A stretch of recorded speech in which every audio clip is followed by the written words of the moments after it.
rockin' with it.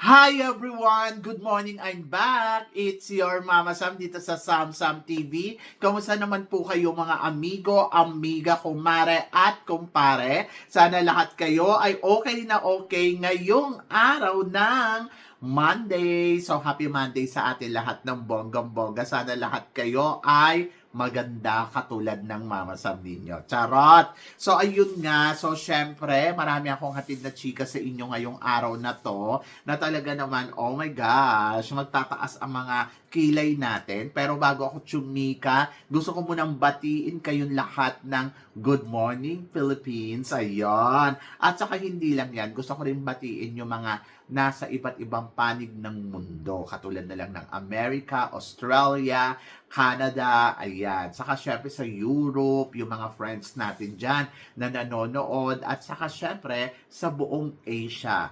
Middle East. Ayun. So, maraming salamat. So, ito na nga. So, pag-usapan natin, patindi daw ng patindi ang labanan dito sa Miss Universe. At grabe nga yung mga kandidata na dumarating na, alam mo yun, unti-unti na nagsusulputan mula sa iba't ibang bansa. Isa na nga dyan, syempre, yung inabangan natin, yung pambato ng Chile, di ba? Tinitingnan natin kung sino. Ay, nako, ang ganda-ganda niya. Sobrang talaga ang labanan ngayon dito sa Miss Universe ay face value, di ba? Lalo na yung mga nasa parting Americas, ang gaganda talaga nila ngayon. Kaya sabi ko, sige lang, laban Philippines. Kaya naman, syempre sa part ng Asia, hindi rin nagpapakabog ang mga kandidata ngayon. Syempre, unang-una na dyan si Maria Atisa Manalo na talagang isa talaga sa masasabi natin malakas ngayon sa Asia.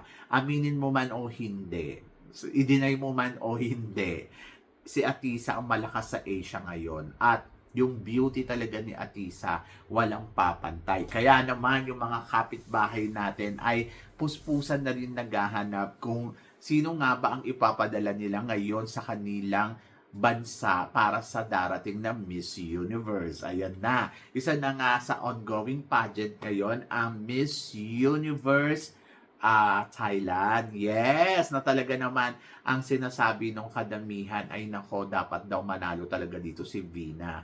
Si Vina na lang ang hinihintay para kumabog daw sa Miss Universe. Ang tanong, mananalo ba si Vina?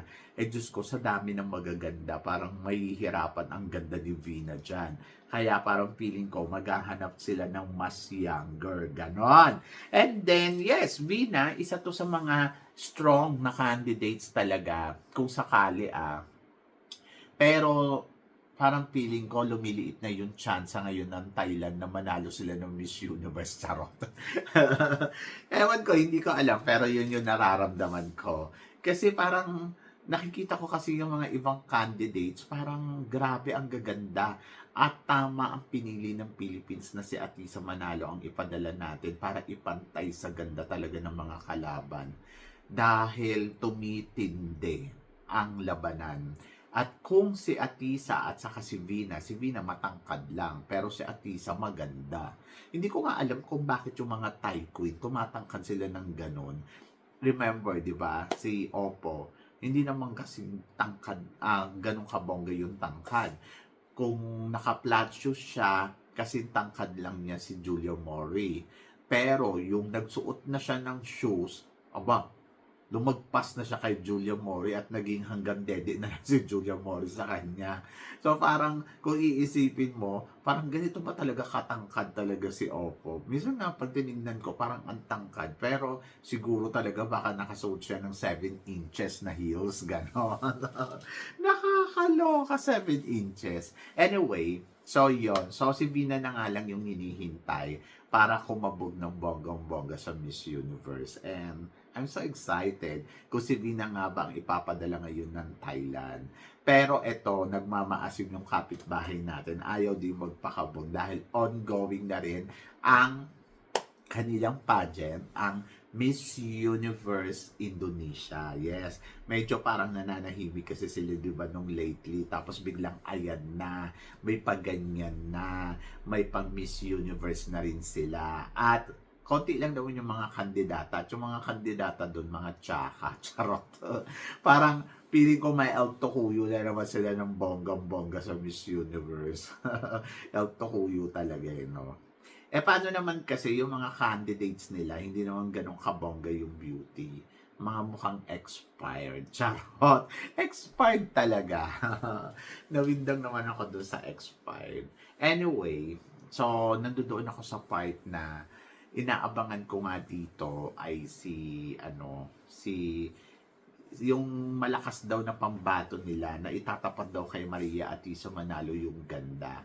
So, parang feeling ko naman, kung ganda ang pag-uusapan, kahit itapat mo si Vina at saka itong bagong itinatapat nila kay Atisa Manalo, parang hindi naman. Pilit nilang dinidikit, pilit nilang sinasabi na kakabugin daw si Atisa Manalo neto sa Miss Universe dahil sigurado sila yun na daw yung mananalong Miss Indonesia.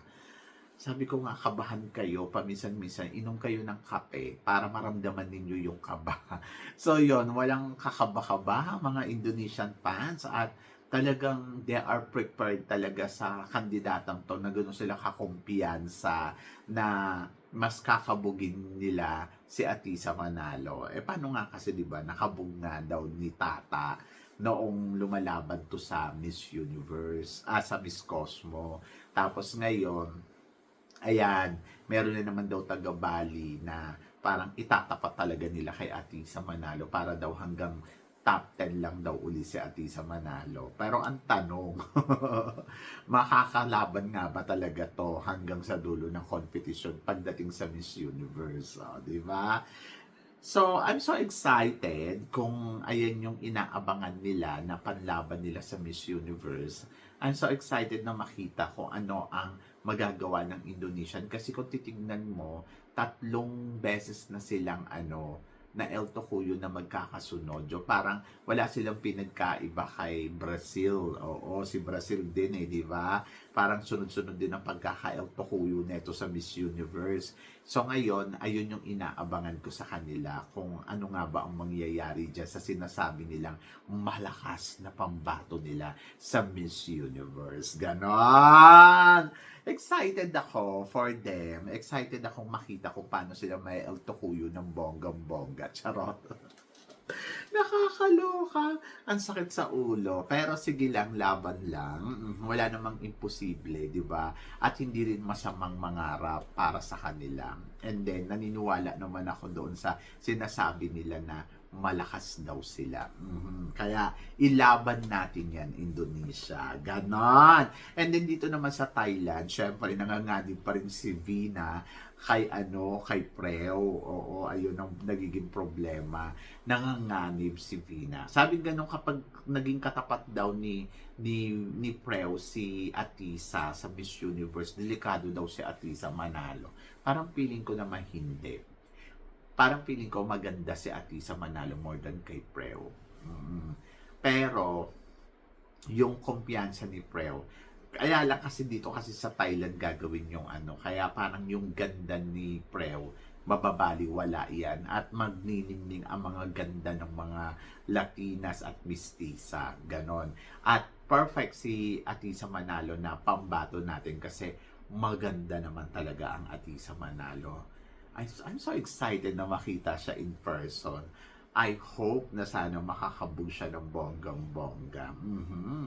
And hindi ko alam. Pero nandoon ako sa point na sana talaga mangibabaw ang beauty ni Atisa Manalo pagdating sa Miss Universe. Di ba? And then ayun, sana makalaban si Vina at makalaban niya si Indonesia sa Miss Universe. Kasi depende yan, di ba? O malay mo, hindi naman pala yan ang mga ipapadala.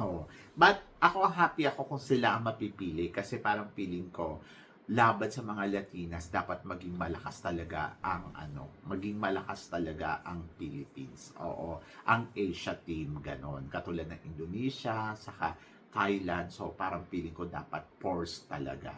Kasi at the end of the story, it's between Asia at saka Latin area at saka Europe, yung mga tipong gano'n. Yung mga sa Europe ngayon, wala pa eh. Parang ang nakikita ko palang mga candidates yung talagang malalakas yung sa parting sa parting Latin America at saka may Africa, di ba? So, yon. But good luck and tingnan natin kung ano ang mangyayari. So, laban lang yan, Philippines. At magtiwala lang tayo ng bonggang-bongga sa ipapakita nga at eksena ni Maria Atiso Manalo. At saka syempre kung makakalaban man niya tong mga makakatapat niya. So, yon. So, syempre, maraming salamat sa inyong lahat sa suporta at pagmamahal na binibigay ninyo syempre dito sa channel ko. At sa mga hindi pa po nakaka-subscribe, please don't forget to click like and subscribe my channel. At i-click nyo na rin po ang notification bell to more updated syempre sa ating mga chika. Sabi ng ganon, always keep smiling and laban lang. So guys, hanggang dito na lang. Hanggang sa muli nating chikahan. See you tomorrow. Thank you guys.